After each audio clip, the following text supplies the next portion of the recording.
Ito ang DWDD 1134 kHz AM.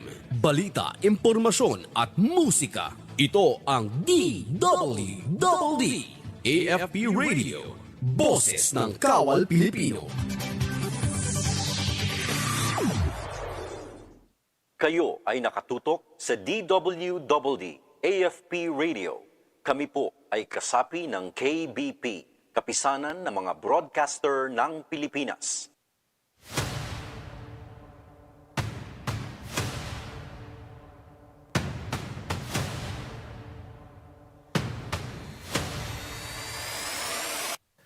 Hindi lahat ng kawal ay baril ang sandata. May mga kawal na ang tangan ay agham at mga babala. Kilalanin ang Philippine Institute of Volcanology and Seismology o PBOX. Tagapagbantay ng bulkan at lindol, tagapagligtas ng bayan. Lahat ng yan sa ang inyong kawal, Sabado, alas 8 ng gabi sa UNTV, your public service channel. Mga katropa, alam mo ba na ang DWDD 1134 kHz AFP Radio ay ang opisyal na radio station ng sandatahang lakas ng Pilipinas na binubuo ng Army, Navy at Air Force na siyang maghahatid sa inyo ng mga balita mula sa ating Armed Forces at iba pang impormasyon. Mga katropa, hanapin at ilike kami sa Facebook, Twitter at YouTube. DWDD AFP Radio, ang boses ng Kawal Pilipino.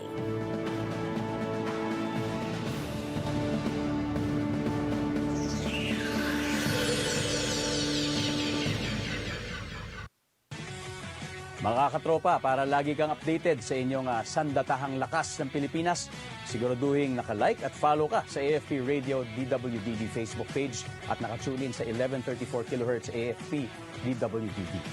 Panoorin ang weekly documentary program ng AFP Radio na Ang Inyong Kawal, Sabado alas 8 ng gabi. Simulcast po ito sa Inyong Kawal Facebook at YouTube channel. And keep up the good work sa team. Ayan, Media and Civil Affairs Group, CRS-AFP, maraming salamat po sa inyo.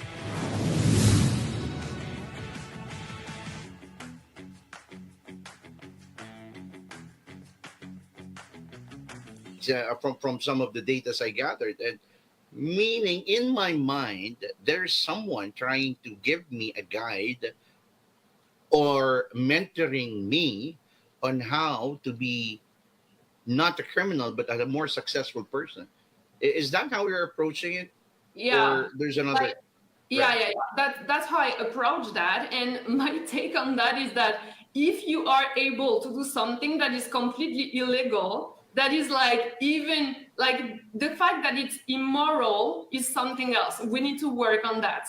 Like, but the fact that you can think kind of out of the box, the fact that you can take risk, the fact that you can have like some sort of initiative in your life, you have some kind of leadership when you're like committing some crimes. So I want to know who you are and what we can do with the energy that you have. You have some.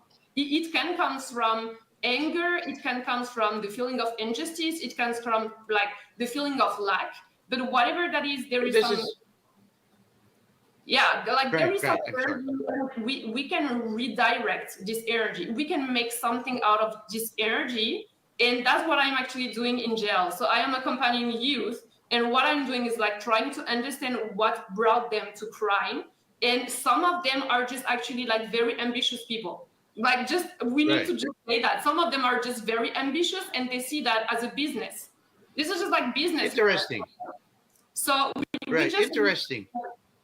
There is one part that is like, we need to heal the part that is making them go into something that is immoral, or that's like, for example, the violence. Okay, some people are going to want to murder. Some people are going to want to be violent. Like, you are going to have like very kind of bad crimes in this matter. But like, it comes from somewhere. And most of those guys, like I've been accompanying them in jail, most of them, it's like completely unconscious. Like, it's completely like out of their own control. It's just like emotional stuff. If you heal that, it's over. Like, they're not going to commit crime again. They do not even want to. So I've grown up in a very, very violent place. And yeah, like one situation I was in, the guy was almost like killing someone, and I just like, the guy was like very, very tall, and I'm very small. You cannot see that there. Like, I am small, and I was just like stopping that guy who was like, I cannot describe the difference of age between us, and I was just stopping them like very calmly, but he was out of his mind, and I was like, I am going to get you out of here. Like, that's going to be okay. You're going to calm down. You're going to explain me what's going on. But that guy was actually getting out of 20 years of jail for very, very violent stuff. And I was just able to just like push him outside and talk to him. And the reason, like, when I asked, like, why did you let me? And he said, because you said, when you were talking, you said, like, you do not want to do that. I'm going to help you. And I felt it. And that guy really didn't want to be violent. He just didn't know how to do anything different at the moment. So I was just That's like, right. I was just helping. And so this is the first thing, like learning how to deal with emotion, learning how to heal trauma. That's the first part. Then you have all of the like building, I would say like the moral part, which is like you can have as much trauma as you want in your life. It doesn't make you a criminal. A lot of people go through life, go through like so many difficult things. They do not become criminals. Why? Because they've been educated in some other ways. They're patient. They are compassionate. They have like a sense of justice. They could not imagine in their identity that they could hurt someone. They cannot be like, they have honesty. So That's very interesting. Yeah, so that's one part I am working on. That's very interesting, Ms. Laureline, because in how I am hearing you is that you're trying to approach it from a behavior point of view, from a root cause of his thoughts towards being given an option on either doing good or doing bad. So this is very interesting because that's the psychology of crime. On the psychology of crime, it now gives you that particular winding road options that are that needs to come in the right time in the perfect situation, and being given the right options. And these are the challenges of communities. These are the challenges of society. The society in general does not particularly, as I was able to cite it in one of my lectures, in cultural indifference, society does not have the right equipment, tools, methodologies, opportunities being given to them, especially in areas that are less in life. So I'm not saying it's poverty. I think probably it's lesser technology, lesser trained teachers, more violent conditions. Because we have some provinces in our country which are remote. We our country is divided in three regions: Luzon, Visayas, and Mindanao. The Luzon is where the urban is at, and the Visayas is slowly going to urban, but this is a big province. The Mindanao is also a big province, but this is where cultural differences have, because this is largely, predominantly Muslim, which is on the other side of our society, which is highly, um, because the Philippines is 80%, if I'm not mistaken, 80% or 70% Catholic. So that small portion, which is the side of our country, has that particular cultural indifference. This is very interesting because from your point of view, you are trying to address the attitude of indifference, having that particular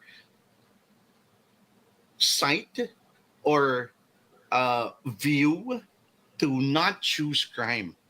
That's very interesting, Ms. Laureline, because I would really love to ask how you approach that, and that will be, I will hold you on, that will be your take. I will hold you on that. Just like Dr. Shamir here, we have his take on cybercrime, and yours will be the psychology of crime, choosing the better option. Is that the right word, Shamir? Yep, that's Psychology right. of crime, choosing the right Exactly. option. I think one of the most interesting, or one of the interesting things that Laureline has shared is that, when she says, it's not that they want to do crime, right? These guys are extremely intelligent. Some of them have Fortune 500 characteristics, but the problem is they have street mentality, right? So how do we then Right. convert that street mentality to Fortune 500 mentality, right? Because they already have the characteristics of it. Like she said, they are good leaders. They are motivated to do something. It's just that their motivation is moving towards something negative or something immoral. How do we then re-divert that to focus that same energy of trying to accomplish something towards something more positive? So I think what she's doing is actually amazing, and I think Oh most of us, yeah, when we look at definitely. crime, most of us, when we look at crime, we always say, oh no, they are criminals. Let's just fix them, or put them aside, put them away from society. But she's going and she's doing something. Nope.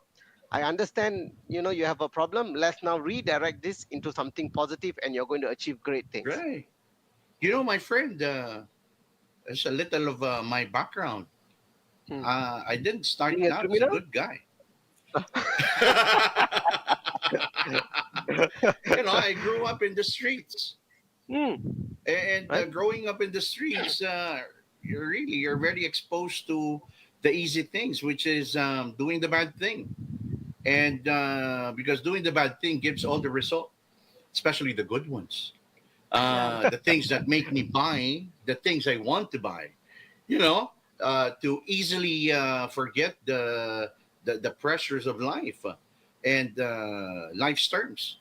It easily, if it's not readily available, it is what is being manipulated for that particular child to take, because it's so easy to misdirect that particular child, especially if that child is in the environment where he or she is not even aware that that is the environment she's in. Am I correct, Ms. Laureline?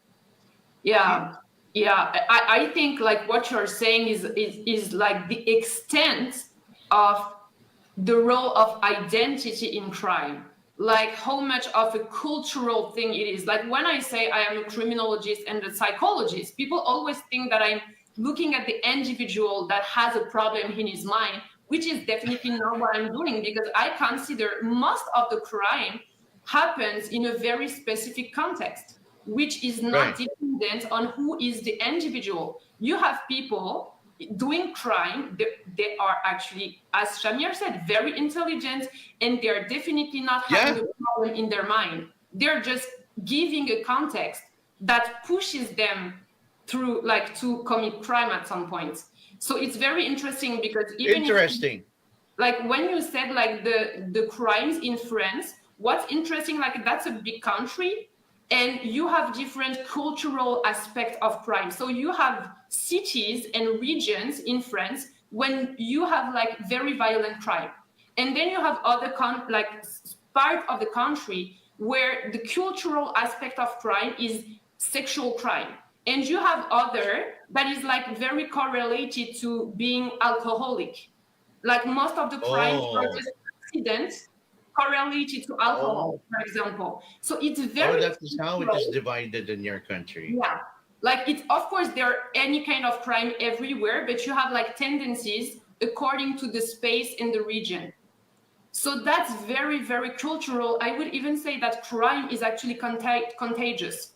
Like there is a contamination somehow, that if you are in a context where there are a lot of crime, that's like the psychology of the brain, you just reproduce what you see. You become what there is in the culture if you're not aware, just as you said before. If you do not have the awareness, the consciousness, you're just going to reproduce everything. People do Right. that, people Oh, do that. right. Okay. So putting together with what you just said, which is the definitions or of the crime that are prevalent to each areas, and the thought of Shamir, Dr. Shamir here, in giving That's because it's very interesting. That is a blue collar crime. Then now you went to the executive crime. So those who are smart enough to do those particular crimes, which are I think borders on economical crime. Is that right, Shamir? That Yep. borders on economical crime because these are Commercial crime, intelligent people, right? economical crime. Yep. Commercial economic. Yep. So this is very interesting because defining all of that now basically puts us in the crossroads in identifying. So what are we doing? So where is the criminology? Where because we are in the study of crime. So Yep. in our study, from the aspect of psychology, you have that. From the aspect of economic aspect of crime, from Shamir, how do we identify these? Are we to from Ms. Laureline activities? She goes to the jails and try. Correct me if I'm wrong, Ms. Laureline. You're trying to give them the option in converting them to be more successful rather than dig themselves deeper into crime. And for Shamir, it's intellectualizing, putting more conscious education, Yep. which I think is also what you're doing, Ms. Laureline, correct? On educating the psyche of the people. So I'll ask first, Shamir, from your end, now that on cyber crime or on cyber security, um, uh, technology is moving too fast ahead of us. How are we catching up on that particular aspect of methodologies in crime prevention for economic stability? Well, the biggest problem we'll have with that, but maybe just before I get into that, I think what Lauren says is very interesting, right? We are looking at sometimes crime that happens in certain areas, certain neighborhoods, and everybody, because the environment is Right. such, and I think that has been proven a lot with the life cost theory, which is very widely spoken in criminology. Is the environment around you is the one that shapes you, and Prof. Loy Reyes has said something interesting as well. Attitude and human behavior is a reflection of experience, good and acceptable stimulus, which also is the basis of any decision and action, right? So when we look into all of that, like what Lorena said, now is where you make that decision. With the knowledge I have or with the motivation I have, do I want to put it into something good or something bad, right? And how this all relates back to technology is that what happens with a lot of crime prevention technology or a lot of cybersecurity is that they need to wait for an incident to happen before they can take action, right? Because a lot of us Right. are trained. We are trained to think that okay, I just need to put up wall after wall after wall, right? And as usually it goes back to if there's no demand, there's no real reason for me to develop something new. So that is why criminals will always stay ahead, right? We will have technology, right? Like for example, let's talk about love scams, right? So or catfishing. A lot of people will pretend to be somebody they are not online, uh, I'll take Lauren's picture and pretend to be Jessica, and I'm going to get all these guys to funnel money to me, right? But you see, there already has Who is been Jessica? technology. I, that's my catfish, right? I'm going to pretend to be Jessica, but just take her face, right? And then I'm going to tell Oh, guys, okay. "Hi, I'm Jessica. Can you send me some money? I'm in love with you. I want to be with But you. I'm coming using with you." Lorraine's So using picture. Lauren's picture, right? But you see, that people still become victims of this, even though there already is technology to identify if a person is catfishing you or not. All you have to do, let me teach you this, and to all the viewers and listeners out there, this is such an simple and free method you can use to detect if someone is actually using a fake photo. All you do, like I said, I will take her photo, I will say my name is Jessica. All you have to do is just take that photo, drag and drop it into Google Images. And what Google Images does is that it reverse searches that image. And if you see, hey, Jessica, me, but my name that keeps popping up is Laurene's account. So then oh, I'm definitely catfishing you. I am not who I say I'm supposed to be, Oh. right? It's a free feature on Google Images. It's been around, but still people have been falling victim. And the main reason for that is that even though, like earlier we spoke, you asked about what are the current tools. These tools are out there. It's just that are we aware of it or not? The biggest problem is that, a lot of people follow influencers which don't know what they're talking about when it comes to crime prevention, instead of listening to shows like yours, right? More people should be tuning in to these sort of shows so that they actually understand what's going on, instead of following somebody on Instagram and TikTok who have no idea what they're talking about when it comes to crime prevention and security, and, and, But and the and following culture advice of from them. but the culture of social function Yeah. is liking someone you don't know. See that's where the very interesting part is. This is where criminals capitalize. Yep. They give you that particular bait of interest in finding, because naturally, I mean, Miss Lorlene will agree here. Naturally, a kid or a person of lesser information Mhm. chooses the exciting part, which is the Yeah. more adventurous part of it. Talking to someone they don't know, Yes. getting interested in some things that this particular person keeps on posting that makes me wanna be part of that person's lifestyle. So Yes. then, of course, if I'm not going to verify and fact check, then I will Yeah. be easily baited. Uh, there's a interesting a message here that Dr. Loy Reyes was able to. He's the Vice President of Campus Security and Safety. He said, attitude and human behavior is a reflection of experienced good and acceptable stimulus, which is also the basis of any decisions and actions. I think it falls right into our discussion. Uh, if that the attitude of the viewer Yep. I think catches more interest on that particular thought, that's what I shared a while ago, then it's bait. Yeah. yeah. Lauren, you're sharing? Yeah, just before Shamir, what's so interesting, you said like around like cyber security, and you said like people should have like good antivirus, right? Like, I think what's so interesting is that we should have good antivirus in our minds. Like the Yes. problem, that's what I am teaching, is because this is like mostly the work of Shamir, is preventing people from being victims of crimes. I am preventing criminals from being more criminals. Like, I just like stop them from being criminals. But Shamir is teaching people not to be victims of crime, which is like a super important work. And what we do for that is just like we create antivirus in the mind. Like, if I am so well with myself, I do not need the love of Jessica that I do not know, that is online and lying to me that she loves me and she needs me and I am so important. And, like, if I do not need that, why would I fall into this trap? If I am so good with myself, if I am not dependent, like I do not have inner insecurity, I say that even for criminals, because criminology is actually victimology. Like, most Right. criminals have been victims and are still victims in what they're doing. So if you look at criminals, We call that codependence. yeah, and like Somewhere in their history, someone made them a dependent of what their criminal environment was.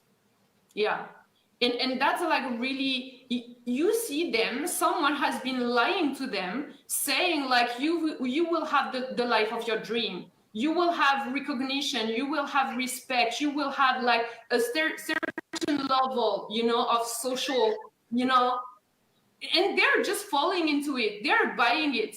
And this is like, you find them in jail and they were like, I was just hoping for my beautiful life.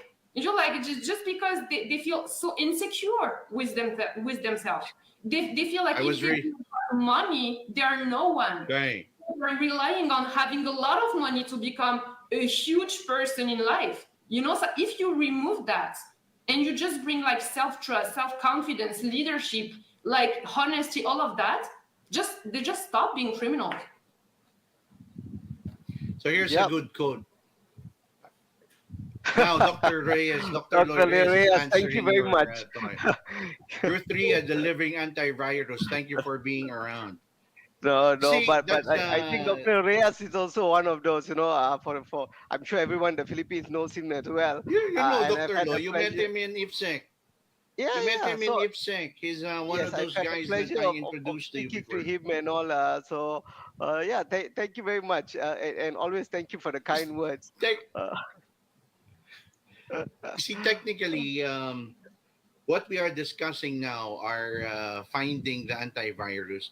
I think that's the reason why we are all in the world of study of crime, because we want to really know what makes a person become a person of criminal intent. Mm. Criminality is the intention to commit. Yep. Is that correct? That Yep. particular illegal act, Mm. unlawful act. That's why it Yes. becomes a crime, because it Yes. is a violation of law. Mhm. But I'm pretty sure Ms. Laurelyn here will be very interested in what I'll be saying. But not unless it is criminalized. It does not become a crime, but immoral to the standard of society that dictates the morality of that particular discussion, act, or mindset. So this is very interesting because you're in the purview. Miss Laurelyn is in the purview of the development to the world of crime, to prevention of it going back to society, or productive society. So this is very interesting because attitude is behavior is more on the purview of Laurelyn, wherein for both of us, Shamir, we are on the designing the methodology of Yes, how it yes. is being prevented, Yes. what it is being in the Yes. so these are interesting discussions, and this is not going to be the first and last of our discussion. We're just touching that particular topic because technically this is a big a larger discussion aspect of it. Psychology of crime, the behavior, as for Miss Laurelyn, is a whole new world of discussion, because from the development to teen to adulthood, that's where the discussions are, and that needs to be dissected. I'm very interested particularly in what she does when that person is in jail, because we have outreach programs in jail, but because we have so much influx of drug addicts, that is the influx, that those are the people we try to convert. How for them to be positive a positive and productive men and women of society after being incarcerated. It's Yeah. very interesting. Sorry. Yeah. You know, This brother, is you one of said the good something very outreach interesting, here. right? You said you see most countries have an outreach program. The Philippines has an outreach program, right? I've had the pleasure of coming to your prisons as well. You all have an outreach program, but yet the number of reoffenders are always there.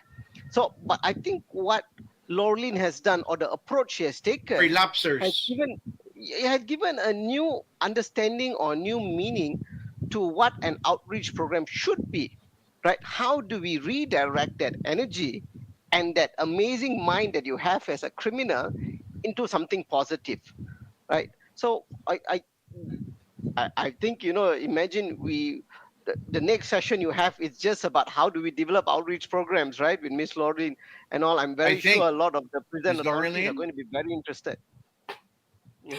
That's my do you favorite have topic. that I program? love that. Sorry, I didn't hear you. What was that again, Ms. Laurelyn?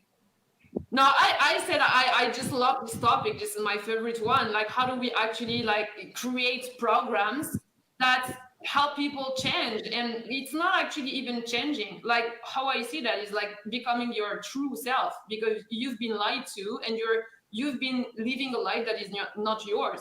This is like actually, and that's very sad, because most criminals feels like they're in charge of their life, but actually they're just victims, and they're just like like playing the game of someone else. Like they've been falling into a trap, and they're just like thinking that they're creating something for themselves, which is not true. They're actually most of the time working for someone else. And if it's not concretely someone else, it's someone else in their childhood who said something, and now it's like a virus in the mind, and it's like they keep going into that direction. So I think like what's really, really fascinating is I am not even actually helping people become productive citizens or normal citizens. And I think when you said just before, I loved it. When you said like, it's not only about crime, it's also being out of society. Most of them are so marginalized. It's not even about crime. They belong to a certain identity or a certain culture, even when they're not committing crime. So what we need to do is like really completing, like changing the identity of that, but also like I'm gonna say it the way it is, like for me in my heart. I just hate when we say we're going to help people go back to society. They hate society. Like, and there is a reason why. Like they've been betrayed somehow by society. You're not trying to destroy society with your acts if you do not have something in you that say it's not worth it. Like they do not see that this society is worth it or that they belong into this society. And what we're always trying to do is get them back into society, into like responding to the mold of what they're supposed to be, like giving them a specific shape. But they're marginalized. They're not going to respond to that. They do not want to get back to that. There is suffering in society for them. So what I say is when I arrive in jail, I am like, you were the front line. It was, your life was a war. You were at the front line. You just see all of the problems. Us in our beautiful houses, beautiful life, money, opportunities, all of that, we do not understand society's problems. We were not living the problems in our skin, but you do. You understand. You see the suffering. You've seen people die. You've seen people suffer. You've seen the addiction. You've lived it yourself. So what you have is something most of us don't have, is the consciousness of what is going wrong. And you can change that. So I am not saying you're going to go back to society, have a normal job, do something easy, and just be a normal person. I'm saying go and change the world because you have the experience of what is wrong. And I'm going to give So you you're the tool for teaching that. them to be leaders. Yeah, You're teaching them to follow what they were designed to do, yeah. to whatever they had in their heart. This is what you're empowering them to use their experience to be better people. I see that I'm making Sorry, them. can I just chime in a bit? I think, Mike, I think Lauren said something very interesting, right? She said, I am teaching Right. them because they understand what is wrong with society, Right. right? So you are getting the people who have been betrayed by the system to say, or who has experienced exactly what is wrong or what's broken. So, Right. who better to fix something that's broken than a person who's been through a process? Like they say, if you want to teach somebody how to come out of poverty, if you've been in poverty, you've gone through that experience. So when she said it, that really stuck to me. That, my God, that is so true, right? You need somebody who's been through that broken system to fix that system. If not, everything else is just an assumption of how it should be fixed. And that's very funny because looking at the design of a society in itself is one, it is governed. It is governed because it has rules, and for it to function properly, people must comply what rules have been designed for them. Hence, it becomes a society. There's productivity, and there's and all of those design that falls into a society, and that society falls into the aspect of productivity because that gives you that particular reason for being.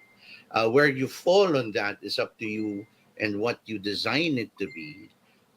And if you are a more productive individual, more talented, if I may, or more experienced as it may seem, then you go forth and grab that particular identity that you could mold into who you could become inside. Because I was very particularly interested in when you said that the society was the betrayal of that particular identity, that particular person.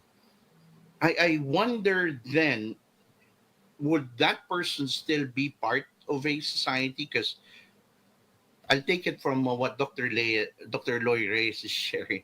Being in the marginalized group is itself a crime of society. So I think that was what your point was, Miss Laurelyn, right? But the society is still where the part of that particular citizen falls into. So because us being a citizen falls into the rules base, the government, the people that are governed, and from that particular identity, it becomes very interesting because when we flex our experience, then we become who we are destined to be. Let's say I am a well-bred criminal. I was a mob boss for quite some time. This entrepreneur. He was an entrepreneur in his own way, and after learning, because he was incarcerated, he got to hear, people, empowering them and mentoring them, and eventually changed his ways. He now became one of the owners of a good business, legal business outside, which is in society. Here in our country, there's, I know one that became that, coming from, because he can't get a job because he's an ex-convict. So he was very entrepreneur enough to make his living, and he's a good cook. He has this concoction that was so tasteful and enjoyable and delectable, and it clicked. It became a good food. What do you call that? One of those carts, food carts. And now he has 50 food carts all over Metro Manila, and that's very interesting because now he became a successful individual. Is that still part of the psyche that you're saying, Miss Erlene? Yeah, definitely. Like that's a very good example. I have another one, like a guy that I accompanied in jail. When he got out, like he started working in exactly what he wanted to work in, but it required a lot of effort. So you need to have like a very strong mindset to just like keep in your lane, and you have a goal, and you are going to just like go through any kind of challenges that you will face. And he did that, and then he was like contacting me and saying like, I changed my life, and I'm changing the life of my brother who was also in jail. I am changing the life of my family, and I am changing like I want to change more lives. And he was like, I want to go to jail with you. I want to speak. He said like, I have some stories that I can share because I grew up in a very violent environment, but I was never a prisoner. I never went to jail myself. I was never convicted of anything. So he was like, what you're doing is transforming life, but you've not been a prisoner. I've been. I want to come with you, and I want to speak as a prisoner who changed his life. I want to give an example. He becomes a testimony. Exactly. But this is his goal in life. Since we've been doing the work together, he's like, I need to succeed because they need to have an example of how it's possible.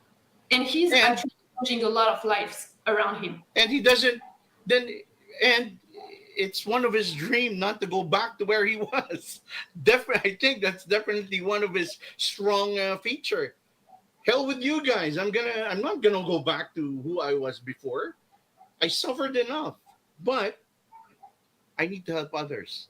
He started to become that particular mentor, so to speak. This is very interesting. Dr. Loy Reyes, thank you very much for your thoughts, because these are good discussion points, what you're pointing out. Because right now, my friends, he is saying, because I'm also a firm believer that since despite of our challenges, hardships, and cultural indifferences, it does not limit us not to become better people or not criminals.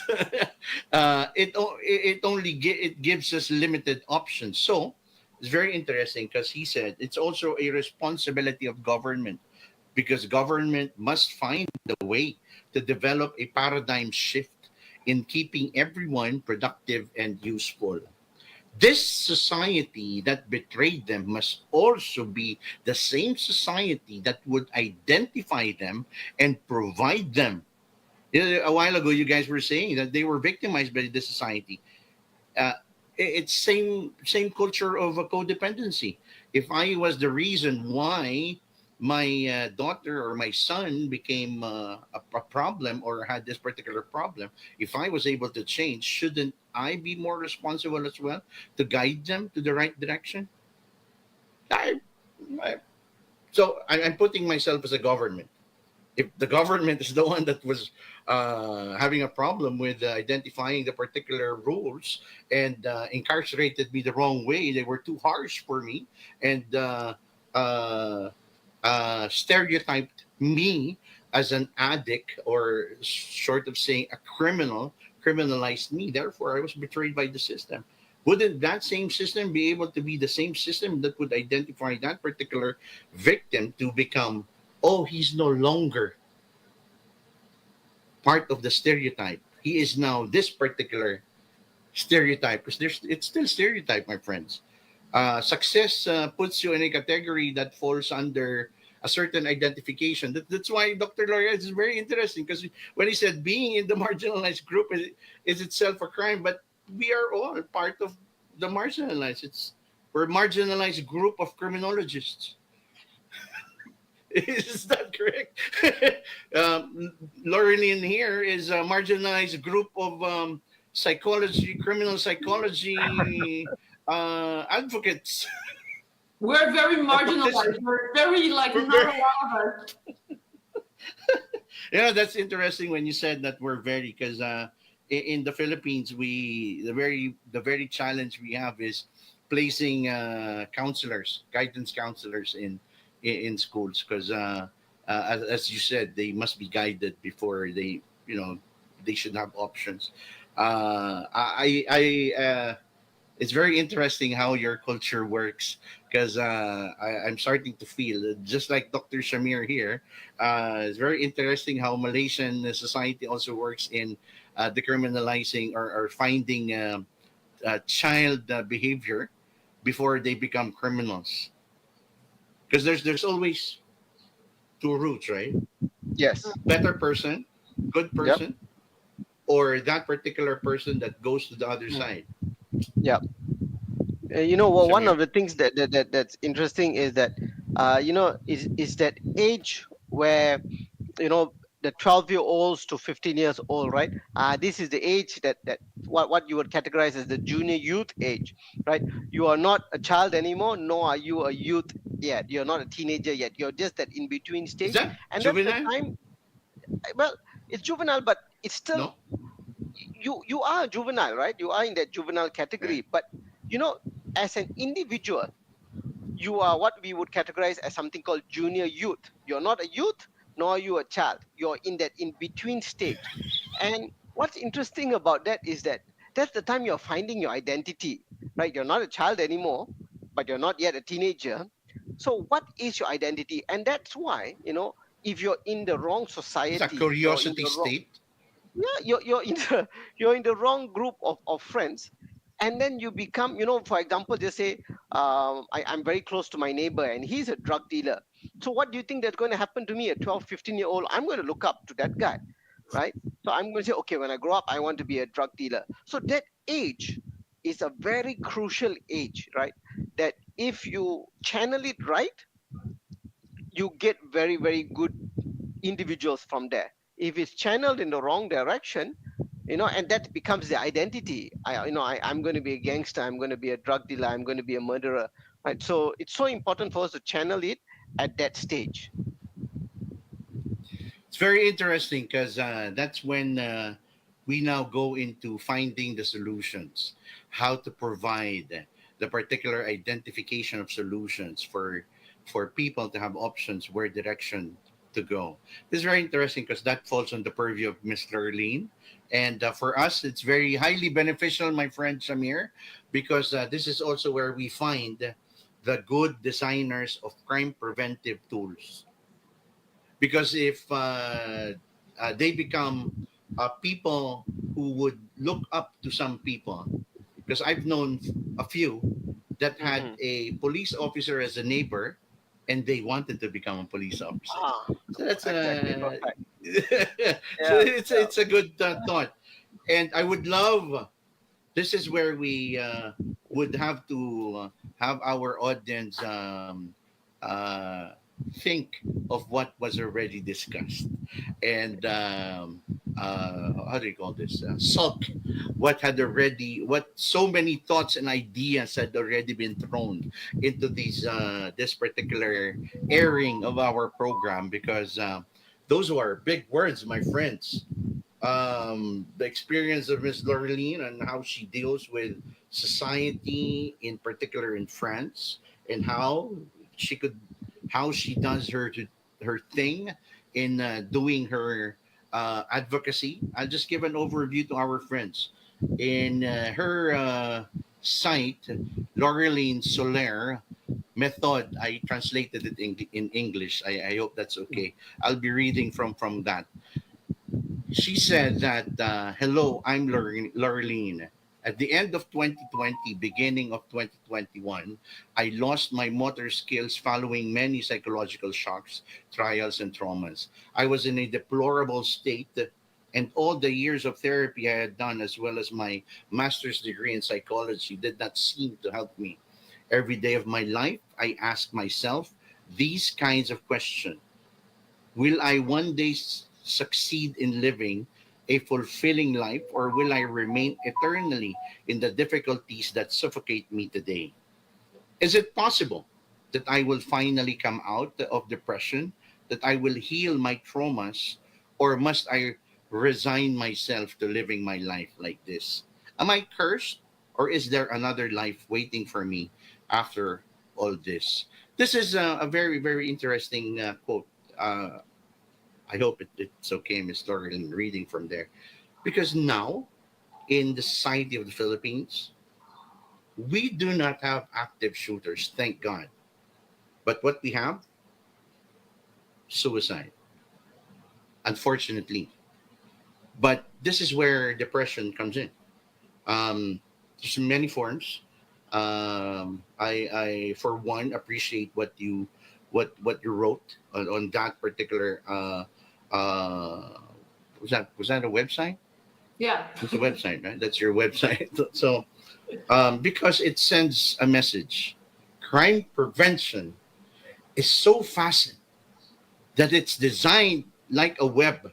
It's so many items, that it's very interesting to talk about. And from the next to the next episode, I will have to invite you guys again, because this is a good topic. Um, I hope you will hear from Ms. Lurleen from the psychology side of it, and I'm pretty sure my friend Shamir will help me dissect this for Miss Lurleen, so that we could be able to discuss more on these particular topics. Because I've been getting many questions from my messages here in Facebook, and as well as from my other cell phone here, and they're saying to we need to open up the psychology side. Yeah, but we also need to talk about the practical side. Now, what are your methodologies of crime prevention? So we have both of them here with us, ladies and gentlemen, and I hope you guys enjoyed that particular discussion. Well, that will be the takeaway, and we'll give some parting message, and his takeaway from the discussion. And of course, then we'll go to Miss Laureline on her takeaway and her message for all of us. Shamir, you Yes. first. Thank you very much. So I think just to conclude what we were roughly sharing today, one of the things that I think is very important is that when it comes to crime prevention, don't forget there are already tools out there. All you need to do is to prepare yourself, check it out, and stay updated. And if you are not following Mike's podcast, you have to follow, because that's where you get information to stay updated on what's currently going on, right? And just touching a little bit on what Laureline said about having good role models around, and for you as a junior youth to move forward and to achieve things in life. I have to say, I know your story on how you've grown from where you started to where you are now.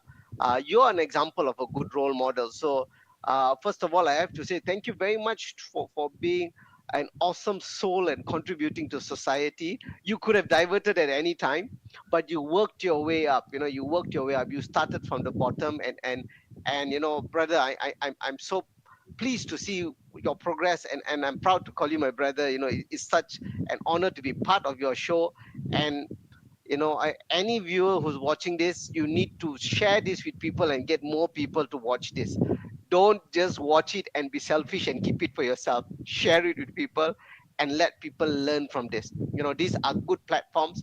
It's perfect platforms for people to learn good stuff, right? So again, thank you very much, brother, for having me here, and it's always a pleasure. I'm always happy to come back.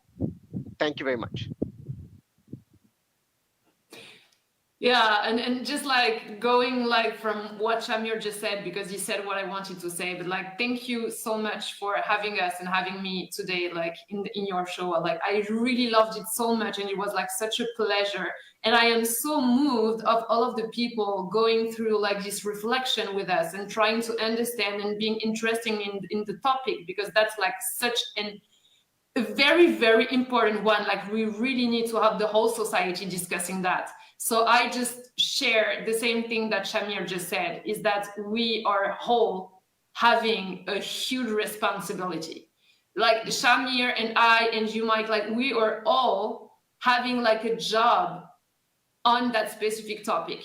But it's not because we're not working in this specific field that we're not responsible or that we cannot have an impact. We have, like all of us have an impact as a friend, as a teacher, as a neighbor, like whatever. Like we are in contact with people and we can like just offer something, even a smile, even some love, even some encouragement at some point. This is also valuable, also precious. So that's just like, I would say, like we need to change things as a whole, as a society. All of them are being part of the society. So we can change things when we just exist. We are having an impact. Thank you very much. I think we have crossed over, my friend Shamir. We've crossed over crime prevention to behavioral crime. So, Yeah, and I just love this comment, crime prevention is a shared responsibility. Like we're all together in this process. every time I close my program, I have this quote. You'll hear it later. Security and safety is everybody's responsibility. So I say that in my language because I'm trying to make the Filipino people know that you just don't leave it up to the police officers. It's the responsibility of every individual to get out of where they are if they're inside the web of difficulties and be more productive, be more a better part of society. Again, I'll go to that society aspect because um, being part of that, then you're able to contribute to a better country, a better world. So just like what I have here with all of you guys, with our listeners, we have from Malaysia, one person that tries to make a difference in his country, another person, Miss Laureline from France, who's also trying to make a difference in her own way for a better France. I'm not trying to own up that particular aspect of it, but at least I'm not one of the people that tries to make it worse. I'm trying to be one of the people that tries to make our lives better, and this is very inspirational. What you said with your website. Um, Now I understand why Shamir was very interested in endorsing you to be part of the program. Now I see why, because it's very interesting when you share when you share advocacy. It's not just passion; it is the direction, it is the vision, it is the goal, it is what had already been molded in your heart, and nobody can beat that. If it's inside the heart, I don't think anyone nor anything can be able to stop your particular movement towards what direction you're heading. So it's my pleasure. It's our countrymen's honor to have you guys with us in our small radio program, and to the people listening in radio right now. So we have with us Dr. Shamira Haduray from Malaysia, and Coach Laureline from France, Laureline Soler from France, and giving out their thoughts and their visions in a better society, a better countries, better world for us to live in. My friends, Shamir, thank you very much for joining me in this program. Thank you very much, Ms. Laureline, for joining me. As I close, I'll be going to my dialect. Sa tulad po ng lahat ng kwentuhan o usapan, tayo po'y palagi may umpisa at may katapusan. Naway marami po tayong napulot na aral at magagandang halimbawa at storya na magsisilbing handang gabay sa atin sa lahat ng hamon sa buhay.